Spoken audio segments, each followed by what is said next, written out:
Okay, it's just our finish cleaner, wash solvent, I guess you'd call it. This is Acme brand. This is for, it's not really lacquer thinner.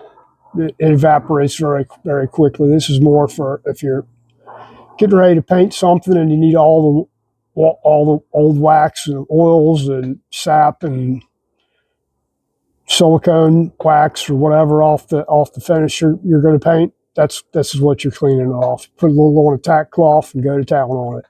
Works good. I actually got this for, I put it in my spray bottle and use it like a solvent, which is not normally what I do, but I usually use lacquer thinner for that. But I've had this can here for a while now and ran out of lacquer thinner, so that's what I've been putting in here until I run out of that.